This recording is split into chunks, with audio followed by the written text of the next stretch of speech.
Welcome to day one of our Yin Yoga series. For this class, I will recommend having one block available.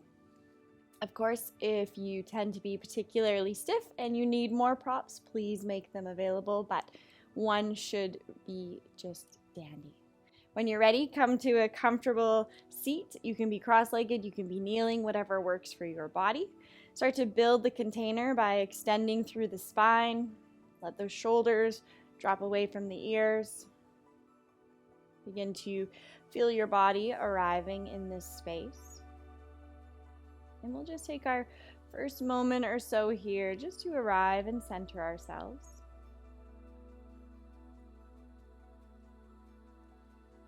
With this Yin series, we're going to be holding postures from anywhere between 1 minute to working up towards 3 to 5 minutes. Just allowing the body to open naturally, not forcing it, and just creating a space of flexibility through the joints and the muscles, and also a state of calm. So if you find that the voice is quite loud in the head, there's a lot of chatter, try not to force it to be quiet, just accept it, listen. Try not to attach. We're going to take this next 25 to 30 minutes or so just to be here.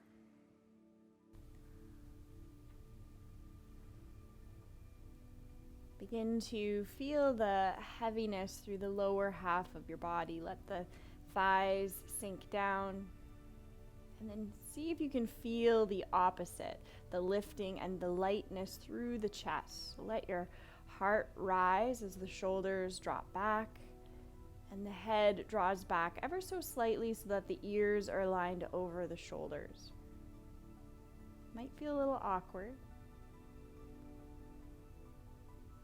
But as we start to settle into the posture here, start to connect and feel the body breathing. Building a space of relaxation as well as awareness. So notice the rise and fall through the belly and the chest.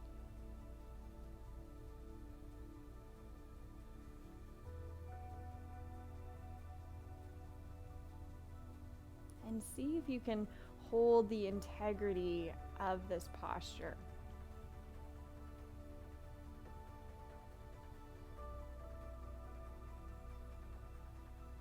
So if you start to feel the back round and the chest sort of collapse, that slight little adjustment of lifting and lengthening.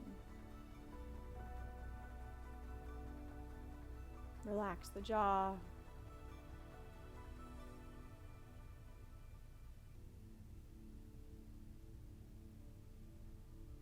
And notice how it feels to connect to yourself here.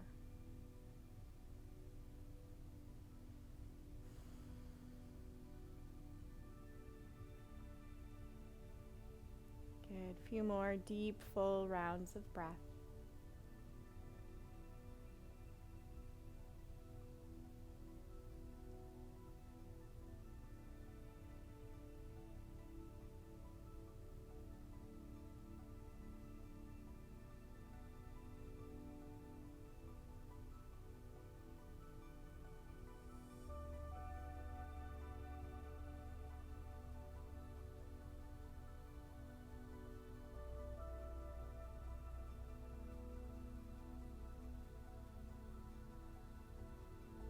And then slowly drawing your awareness back to your body, start to find some little wiggles in the fingers.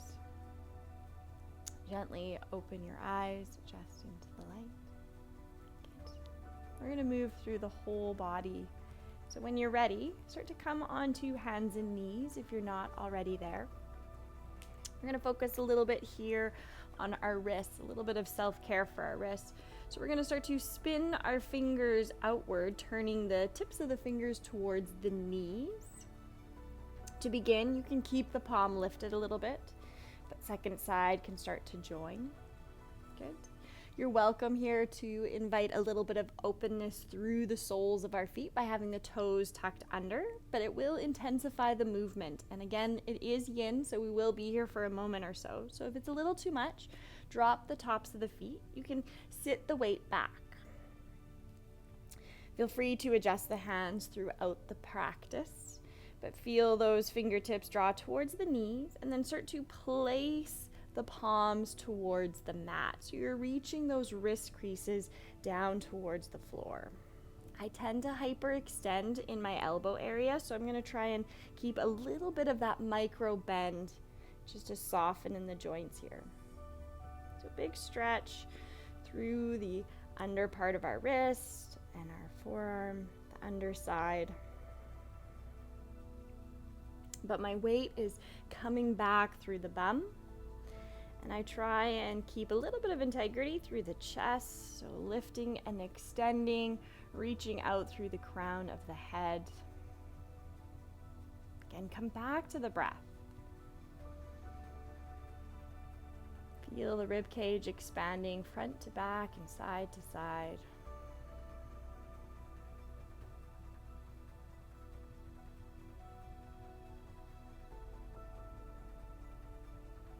Try and stay heavy through the palms, melting them towards the floor.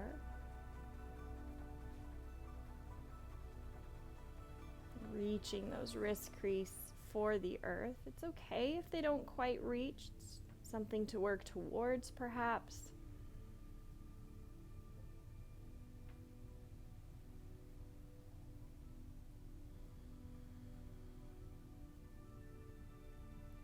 Try and keep those shoulders dropping down our back. A few more cycles of breath here.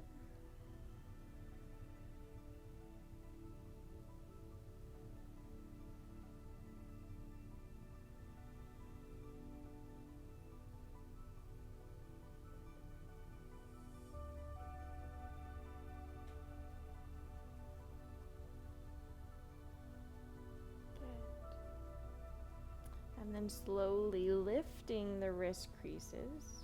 Get a little bit deeper. Let those fingers stay heavy. Let the palms lift a little bit. Thumbs might become a little bit airborne. You can deepen the bend through the elbows. Again, shoulders away from the ears.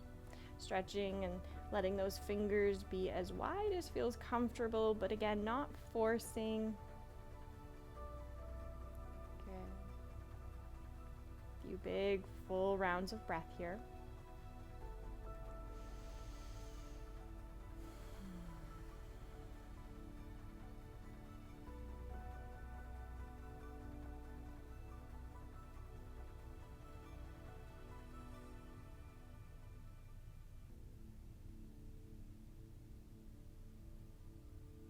Good.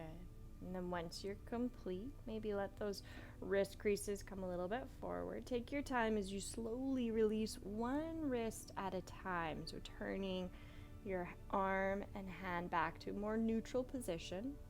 Go ahead and maybe circle the wrists, maybe twinkle those fingers, get a little blood flow back. Good. Second side. Awesome. Any little cracks and kinks, it's perfectly normal. Good. So we've gotten into our wrist flexion, and now we'll do our extension. So placing the back of the hand onto the mat, I like to come up with my bum here just to ease in, and I like to start on my knuckles. So placing my knuckles down, I slowly start to place one back of the hand at a time. Second can follow. So again, fingertips are still towards the knees. Wrists are still lengthening towards the mat. Shoulders away from the ears, so extending through the heart, reaching through the crown of the head. A little bit of soft bend in the elbows, and then that weight drawing back through the bum. Again, your toes can be curled under here if you're wanting to open through the soles of the feet as well, or tops of the feet on the mat. Be gentle with yourself. Feel free to ease in. It is day one.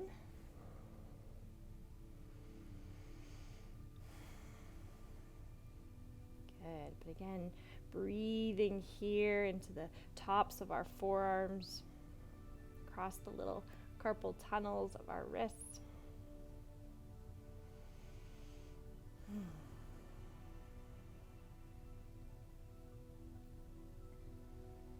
Relax the face and jaw.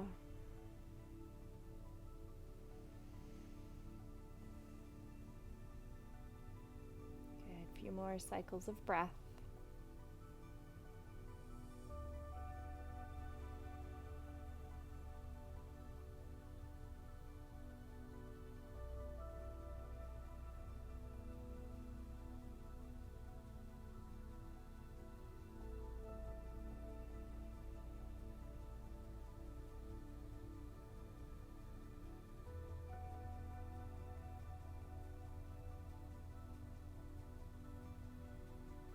Beautiful. And once you're complete, maybe bend a little deeper into the elbows. Take your time. Again, slowly release one wrist. Take it slow, especially if we're feeling like a little tin man here. Good. Shake out those wrists. Get that blood flow. Good. Awesome. And then still staying here on our knees, we're gonna open through our ankles. So sitting all the way back onto the tops of our feet, if it's okay for your body and for your knees. Again, we won't be here for too long. This sequence of yin postures usually are the shortest because they are as sensational as they are. But hands are gonna come back behind you. Maybe a slight lift of the bum to sort of curl the tail under. If you're tight in the quads, you might already be receiving that bonus of a quad stretch here. So if you're working with any sort of ankle injury, you can stay here, make it more about the quads. But if you would like to stretch into our ankle joint, we're going to start to raise the knees up off of the mat. Tops of the feet stay connected to the floor. Lift the chest. Again, reach through the crown. Shine your heart, find your breath. Breathing into the tops of the feet and the front of the ankle. And knowing that you're in control so you can come out as soon as your body calls for it. But if you can, stay in the sensation. Breathe into these areas. See if the breath can help dissipate.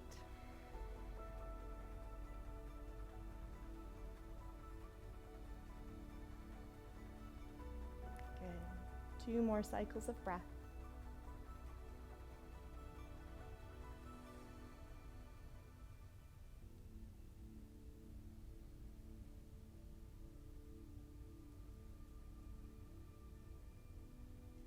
Beautiful, and as you come to completion, start to slowly lower the shins back to the mat. Maybe lean to one side as you slowly come forward. Again, take your time. I like to come onto my fists and lift the tops of my feet, sort of circle my ankles, twinkle my toes. Again, get that blood flow, that circulation flooding to the areas where it may have been cut off for the moment. All right. For our next posture, this is where you may require a prop. We're going to come into Malasana, our yogi squat. So with your block nearby, we're going to come up onto our toes. Let them come a little bit wide to start. I like to shift a little side to side as I start to place my heels down. You're in control of how wide your placement of feet are. And then with your block, we're going to place this behind us, and you can play with the height. It's going to be a little landing platform for some of us. So you might even just sit right directly onto the block. If you come to the highest setting, be sure to be mindful of the balance. It's not mandatory to have the heels on the earth. It just sometimes depends on the bone placement in our bodies, and it's just not an option. But if it feels okay and works for your body, heels can stay down. You can be up on tippy toes. It's perfectly okay. So, stage 1, you might be Sitting here, lifting the heart, shoulders down the back. Sometimes it feels nice just to rest the forearms on the knees. Know that you can bring fingertips together in the chest, front of the chest, or palms can come to touch. Good. If you're feeling quite open through the ankles, through our hips, and you don't require the block, know that you can place it to the side and let your pelvis sort of hang suspended in the air. Might require a little adjustment of the feet. It's all good. I like to place my elbows to the inside of my knees. And just for that openness through the wrists, I like to bring just the fingertips together. So the heart lifts, or extending through the crown, whichever variation you find yourself in today. Pelvis is heavy. Good. Feel that integrity through the spine. So the sits bones are reaching down as the crown of the head lengthens up. Good. Slight tuck to the chin, bow the forehead. And again, breathe into these areas, these spaces within the body that might be feeling a little bit of resistance. There might be that sensation there. And it's okay to experience sort of discomfort within the body. Know that the position we're in right now is temporary, and it's not necessarily always like this for everybody. So try your best to find that space of calm within the sensation. Relaxed face, soft jaw, and full breath.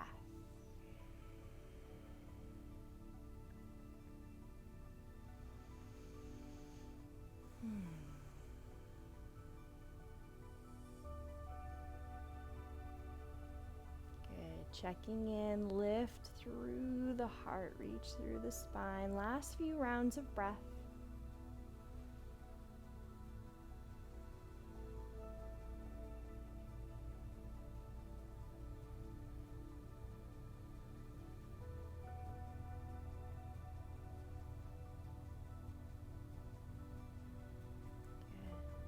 Again, just as we transition out of postures, it's just as important as when we're coming in. So take your time. If you're working with that block, it's all good. Let the hands come a little bit forward, maybe lean in, come up onto your tippy toes. Start to lift the bum as you extend through the legs. Good. You may require your block. We're going to come into a forward fold here. So if your legs are a little bit wide, you can keep them wide if this feels good. You can also narrow and let your feet come a little bit closer towards each other. Block here is great to sort of rest the hands.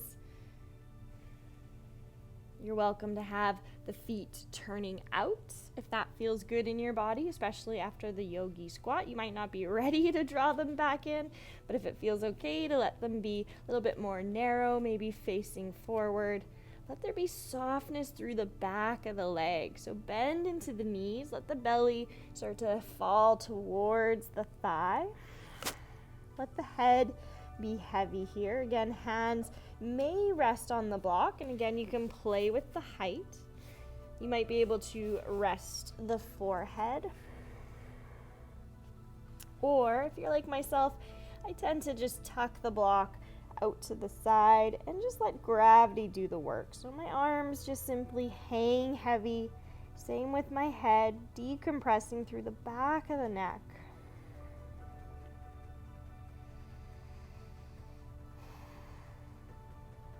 Good, and then notice and feel maybe those tight little rubber bands of the back of our hamstrings. They're starting to stretch and awaken. We're being really gentle. We have that bend in our knee. It can be as deep or as shallow as feels good in your body. Little micro movements and adjustments is always encouraged if that's going to help you ease into the posture a little bit deeper. But if the micro movements are just a distraction to pull you out of the posture, just be aware, notice, and see if you can sit within.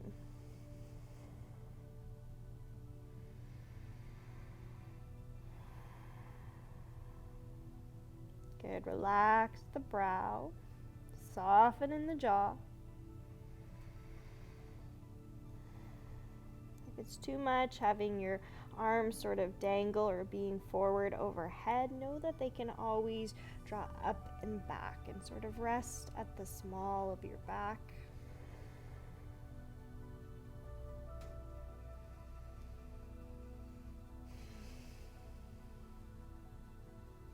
Good. Just a few more cycles of breath here.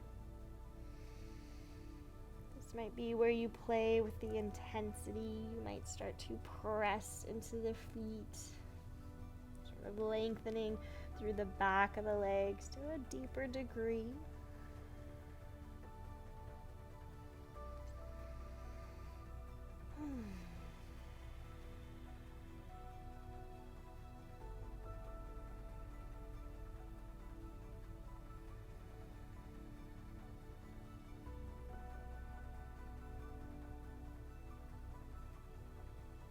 Beautiful.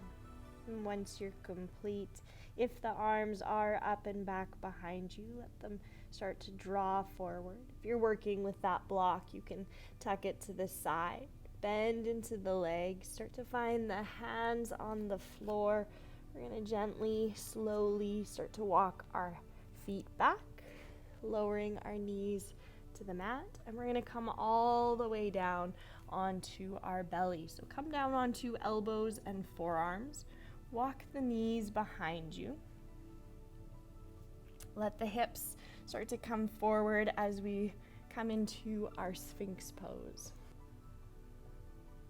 Tops of the feet onto the mat. Gently walk the tippy toes back. Feel the hands settle into the mat as you draw the wrist creases back towards the elbows. Start to shine the heart forward. Extend through the crown of the head. We're not going to be here for too long, so try and find the breath. If it's already a little too intense through the low back, know that you can walk the hands forward, sort of decreasing our compression in the back body. But I want you to think more about letting the heart extend and reach forward as you reach back through the tippy toes. So the body's being stretched in opposite directions.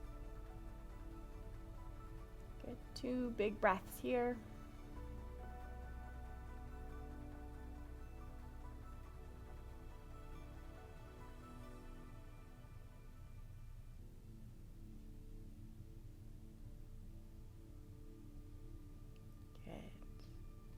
The elbows are a little bit forward. Start to walk them back underneath the shoulder. We're going to come into a side Sphinx here. So rolling onto our right elbow and forearm. Left hand might find the floor.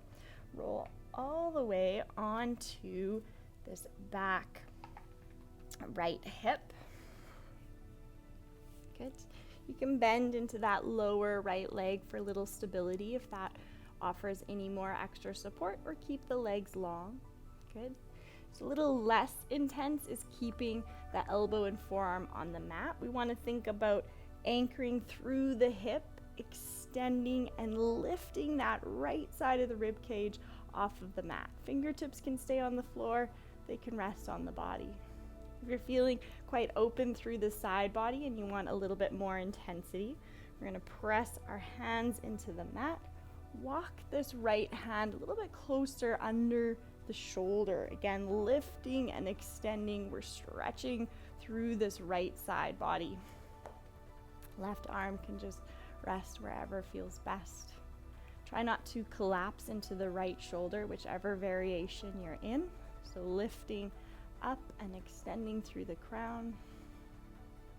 3 big breaths.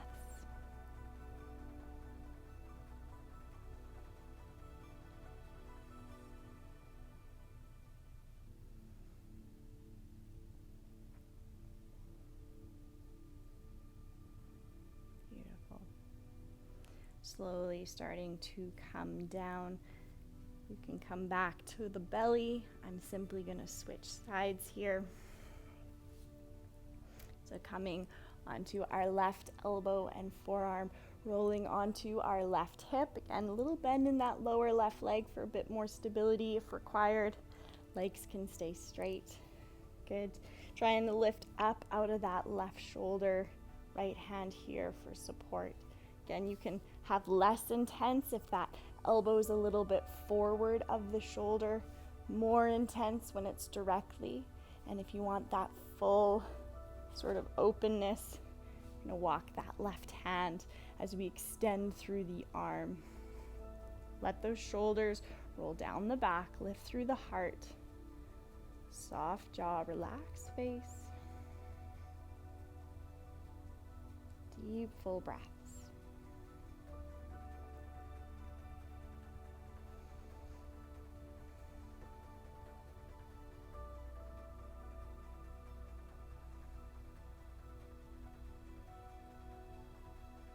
Beautiful.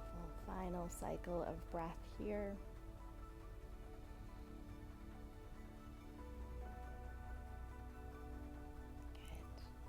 And then slowly coming down, we're going to come all the way onto our back body.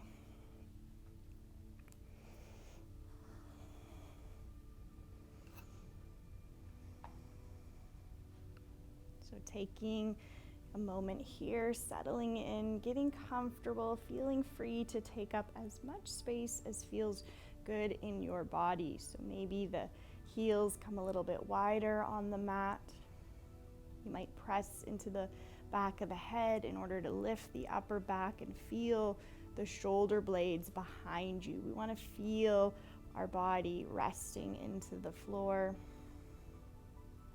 Hands can land wherever feels best, on the belly, alongside the body.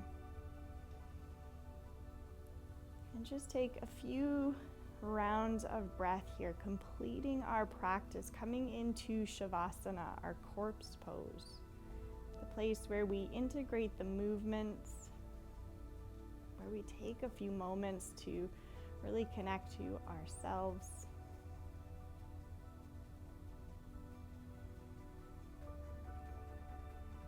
Relax through the face.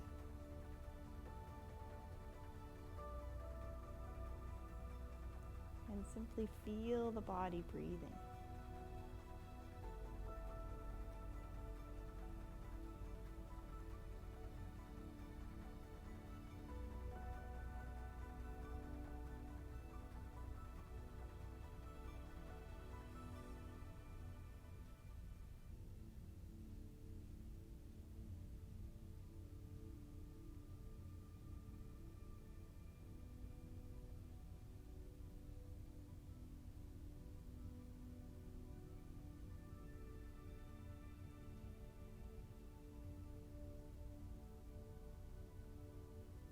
Know that you can stay here as long as your body or your day or plans allow you to.